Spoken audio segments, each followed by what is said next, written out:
Call দিয়েছি, স্যারকে বললাম যে স্যার এভাবে যদি ফেস্টুন ব্যানার যদি টানানো যায় তাহলে বলেন আমরাও করে নিয়ে আসি, আমরা কারো বিপক্ষে না। স্যার বললেন যে এগুলো নিয়মে নাই, আমরা কালকে সকালে মিটিং করব, মিটিং করে জানাবো। তাহলে এই যে দীর্ঘ সময়ে যাদেরকে সুযোগ দেওয়া হবে আমরা কি সেখানে বঞ্চিত হচ্ছি না?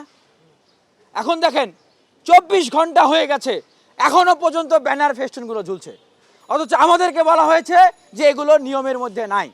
তাহলে কার প্রভাবের কারণে এই ফেস্টুন আপনি তুলতে পারতেছেন না? আবার একটা ছাত্র সংগঠনের কাছে জিম্মি হয়ে আপনারা একদিন বাড়িয়ে দিলেন। তাহলে এরকম পাতানো ম্যাচ না খেলে নির্বাচনের দরকার নেই, আপনারা একটা কাজ করেন, আপনারা ঘোষণা করে দেন যাদের কাছে আপনারা জিম্মি হয়ে গেছেন, ঘোষণা করে দেন যে অমুক ছাত্র সংগঠনের অমুক ভিপি, তমুক ছাত্র সংগঠনের অমুক জিএস, অমুক ছাত্র সংগঠনের অমুক এজিএস, আপনারা ডাকসুর পদগুলো ঘোষণা করে দিলেই তো পারেন। আমরা তো পাতানো ম্যাচ খেলতে আসি নাই।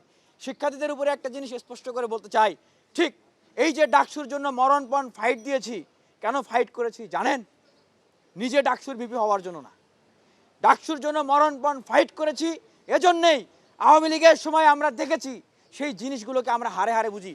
সেই সময় যেভাবে করে বিশ্ববিদ্যালয় প্রশাসনকে দলীয়করণ করে শিক্ষার্থীদের অধিকারকে হরণ করা হয়েছিল, ঠিক একইভাবে এই সময়ে ইতিমধ্যে প্রায় বিশ্ববিদ্যালয়ের 70% প্রশাসন প্রভাবিত হয়ে গেছে।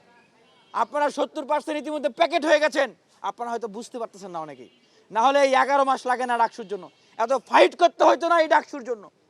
আপনাদেরকে চ্যালেঞ্জ করে বলতেছি, যদি এই ডাকসুর মাধ্যমে আপনারা আপনাদের অধিকারকে প্রতিষ্ঠা করতে না পারেন, আপনারা আপনাদের প্রকৃত বন্ধুদেরকে যদি এই ডাকসুর ভিতর দিয়ে নিয়ে আসতে না পারেন, এটাকে শুধু নির্বাচন ভাইবেন না, এটা আমাদের গণতান্ত্রিক অধিকার আদায়ের আন্দোলন। এইটাকে যদি সবল করতে না পারেন, তৈরি হন কয়েক মাসের ভিতরেই আবার গেস্ট রুমে গণরুমে যাওয়ার জন্য তৈরি হন।